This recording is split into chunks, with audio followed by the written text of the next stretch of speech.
रंग तुझा लागला भाग 5. एक्स्ट्रीमे लेवल ऑफ लव.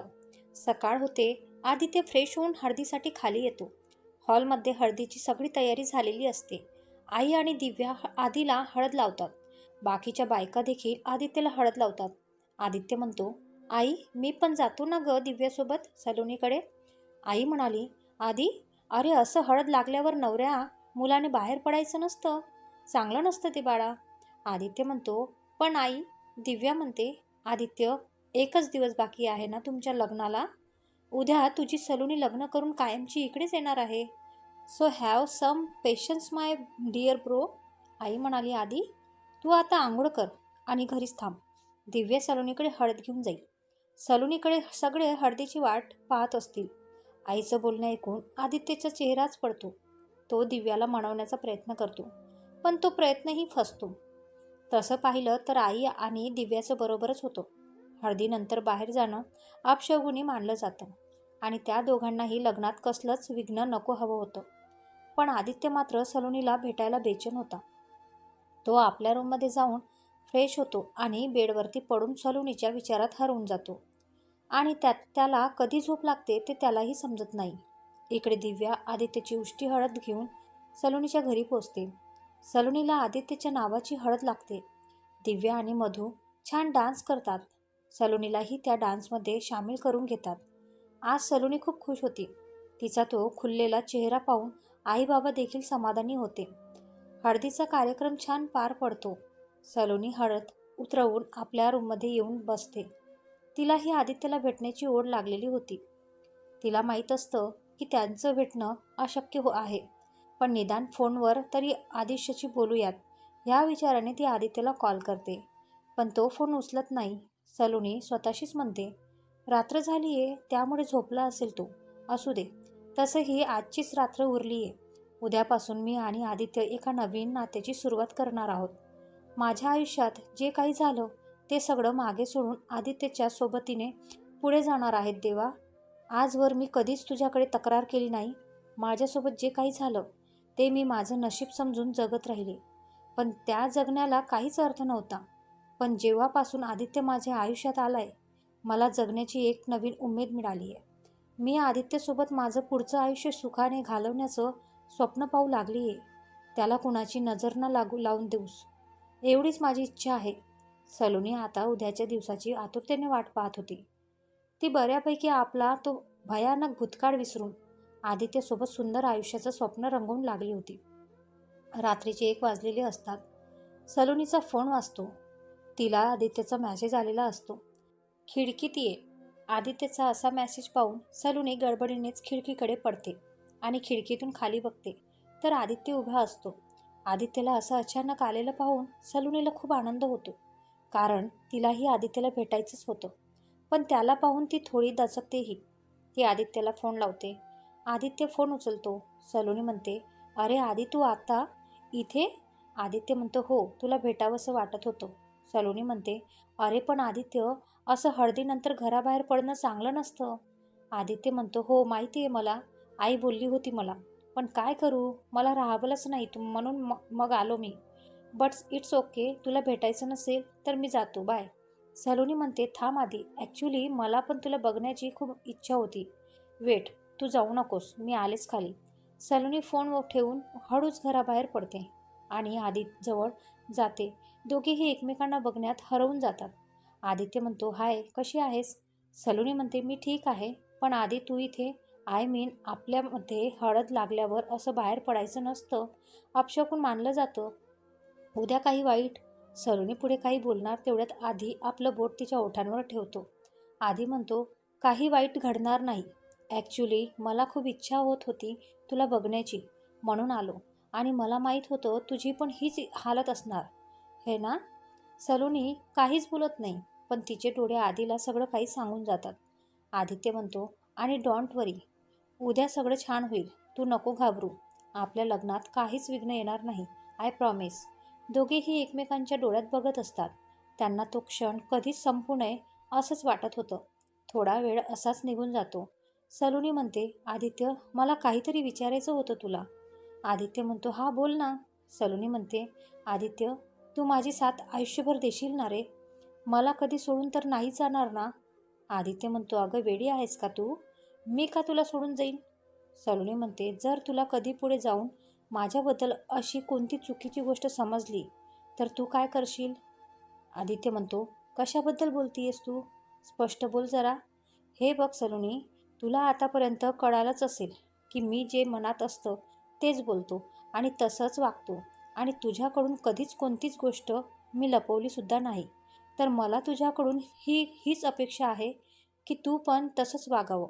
कारण मला खोट्याची आणि खोटं बोलणाऱ्याची खूप चीड आहे. एक वेळ मी नकळत घडलेला गुन्हा माफ करू शकेन, पण जाणून बुजून लपवलेलं सत्य कधीच नाही. त्यामुळे तुला जे काही सांगायचं असेल ते सांग, मन मोकळं कर. सलोनी खरं सांगायला जाणार तेवढ्यात आदित्यचा फोन वाजतो. दिव्याने कॉल केला असतो. दिव्या म्हणते, अरे आदी, कुठे आहेस तू? सलोनीला भेटायला गेलायस का? आदित्य म्हणते, हो, ॲक्च्युली मला राहवतच नव्हतं म्हणून आलोय इकडे, पण मी निघते आता थोड्या वेळाने. फक्त आईला कळवू देऊ नकोस प्लीज. दिव्या म्हणते, हो रे, नाही सांगत तिला, पण तू लवकर निघ आणि सावकाश ये. बाय. आदित्य म्हणतो, बाय.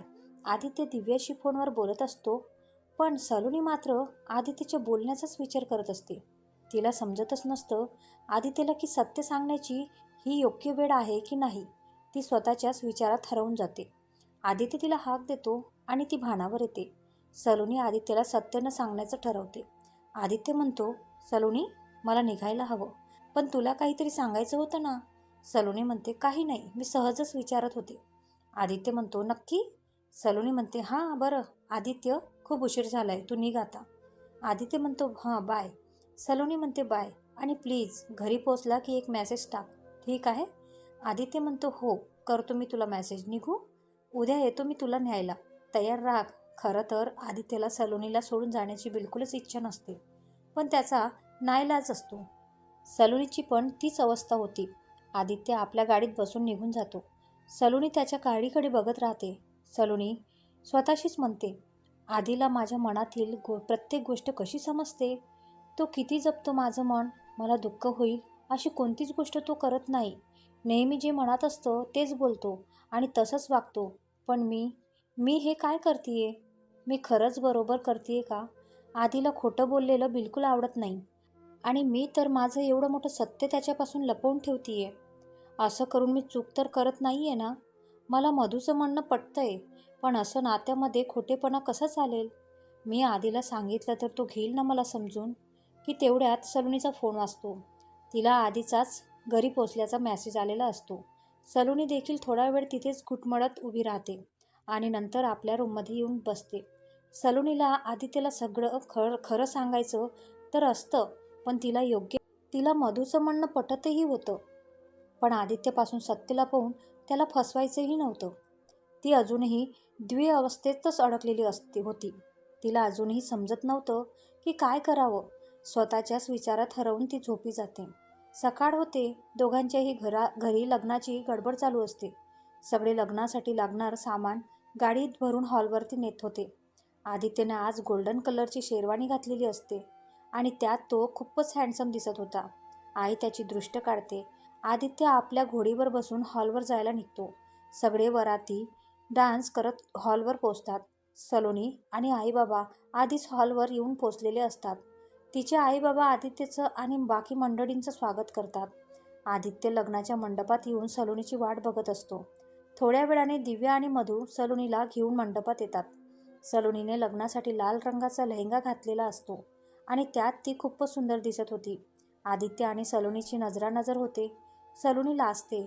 आदित्यची मात्र तिच्यावरची नजरच हटतच नसते. आदित्य म्हणतो, सलोनीच्या लग्नाच्या विधीला सुरुवात होते.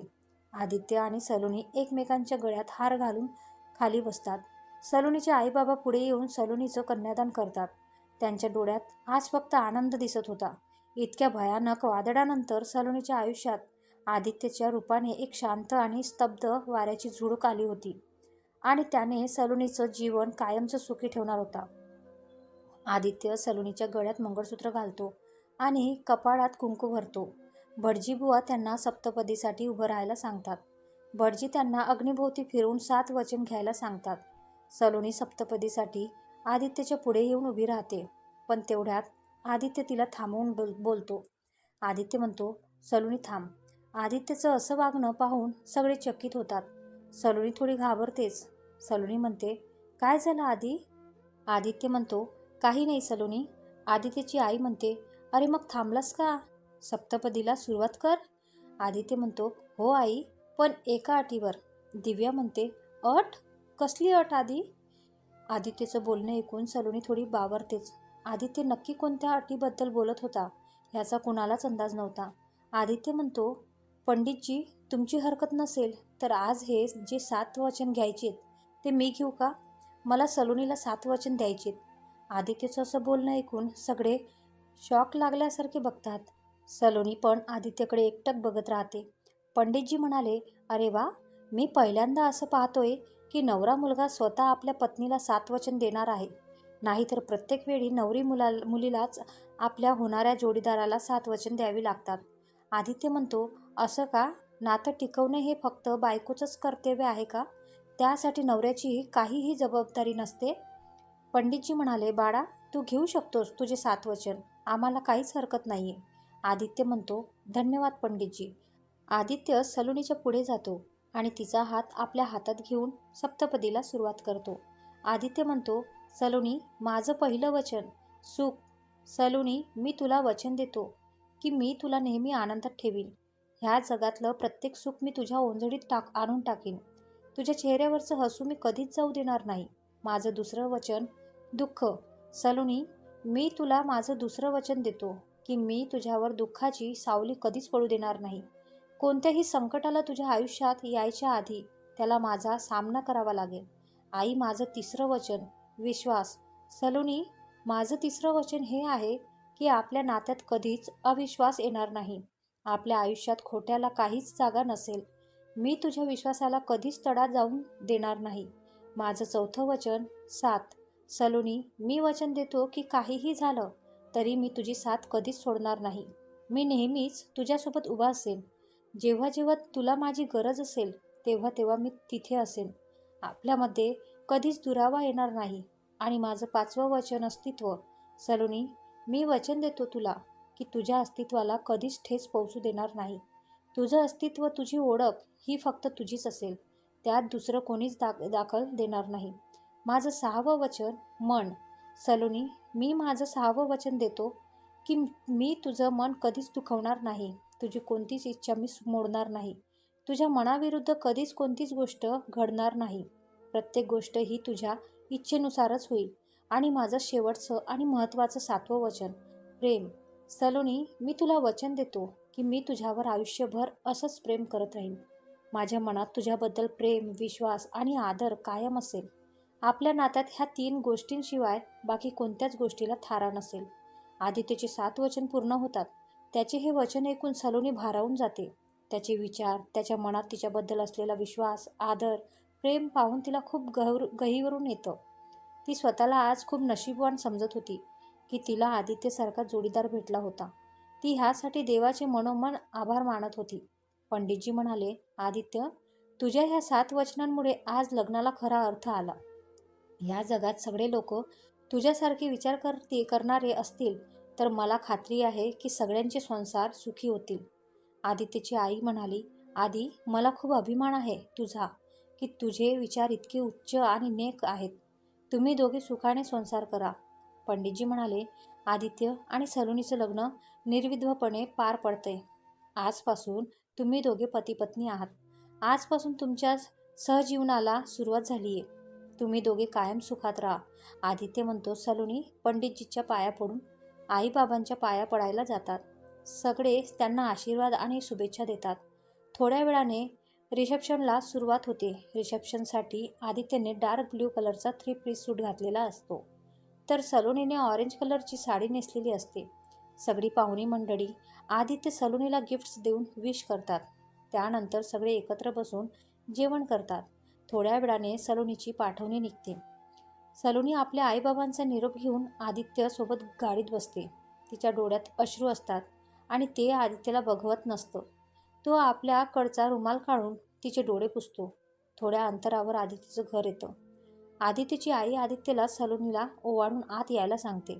सलोनी तांदळाचं माप ओलांडून आत यायला जाते, पण तेवढ्यात दिव्या त्यांना अडवते. दिव्या म्हणते, सलोनी, आधी उखाणा घे, मगच तुला गृहप्रवेश करता येईल. आदित्य म्हणतो, काय दिव्या, सलोनीला घरात येऊही दिलं नाही आणि तू तिला छळायला सुरुवात पण केली. दिव्या म्हणते, वाह, बापरे, बघा, लगेच बायकोची बाजू घ्यायला लागला सुद्धा. अँड बाय द वे, मी तुझ्या सलोनीला छळत नाहीये, ही रीतच आहे, हो ना ग आई? आई म्हणाली, तसं पाहिलं तर सलोनीला नाव घ्यावं लागेल, पण तिला नसेल येत तर काहीच हरकत नाही. तू अशी पण आत येऊ शकते. फक्त एकदा आदित्यचं नाव घे आणि गृहप्रवेश कर, तसंही चालेल. दिव्या म्हणते, असं कसं सलोनीला तसं उखाणा घ्यावंच लागेल ना? असं कसं सलोनीला तर उखाणा घ्यावंच लागेल आणि आदित्यला सुद्धा. आदित्य म्हणतो, व्हॉट, मी आणि उखाणा? Not possible. दिव्या म्हणते, मग ठीक आहे, तू बस गार्डनमध्ये आणि तिथेच रात्र काढ. आदित्य म्हणतो, काय राव तू पण. दिव्या, खरंच इम्पॉसिबल आहे तू. दिव्या म्हणते, टाईमपास खूप झाला आता, दोघांनीही नाव घ्या पटकन. सलोनी म्हणते, ठीक आहे, मी घेते नाव. श्रीकृष्णाची पालखी सजवली हिरे आणि मोतीने. श्रीकृष्णाची पालखी सजवली हिरे आणि मोतीने. आज माझ्या नवीन आयुष्याला सुरुवात होतीये आदित्यच्या सोबतीने. दिव्या म्हणते, वाव, किती छान उखाणा घेतला. आदित्य, नाव इट्स युअर टर्न. आई म्हणते, अगं दिव्या, नको छडू ना त्या बिचाऱ्यांना, येऊ दे आत. दिव्या म्हणते, नो मेन्स नो, आधी घे नाव. आदित्य म्हणतो, मिस्टर सलोनी आदित्य वर्मा. घेतलं नाव, आता येऊ दे आत. दिव्या म्हणते, व्हेरी फनी, असं नाही, उखाणा घे, जसा सलोनीने घेतला तसा. आदित्य म्हणतो, बरं ठीक आहे, थांब जरा, मला विचार करू दे. हां, सुचलं मला, नीट ऐक हां दिव्या. सलोनी, तू पण ऐक. काही शब्द येतात ओठातून, काही येतात गड्यातून, पण सलोनीचं नाव येतं मात्र माझ्या हृदयातून. आई म्हणाली, अरे वा, खूप छान, चला आता आत चला या दोघांनीही. आदित्य आणि सलोनी घरात येतात. देवाला नमस्कार करून आईबाबांच्या पाया पडतात. आई म्हणाली, दिव्या, तू सलोनीला आदित्यच्या रूममध्ये घेऊन जा, दमली असेल ती. दिव्या म्हणते, हो आई, चल सलोनी. सलोनी आणि दिव्या आदित्यच्या रूमकडे जायला निघतात. आदित्य खालीच थांबलेला असतो. बाबांना त्यांच्याशी काहीतरी बोलायचं असतं, म्हणून ते त्याला थांबवून घेतात. दिव्या म्हणते, सलोनी, ही तुमची रूम. आय नो तू आधी पण पाहिली होती ही रूम, पण तरी आज स्पेशली मी माझ्या हाताने सजवली, हिला आवडली. सलोनी लाजून काहीच बोलत नाही. दिव्या म्हणते, बरं मी निघते आणि आधीला पाठवून देते, ऑल द बेस्ट. असं बोलून दिव्या सलोनीला मिठी मारून निघून जाते. सलोनी त्या सजवलेल्या रूमला पाहत असते. तिची नजर बेडवर जाते. बेडवरती छान गुलाबाच्या पाकळ्यांनी हार्ट शेप्समध्ये डिझाईन काढलेली असते. सलोनी बेडवर बसते आणि आदितीची वाट पाहू लागते.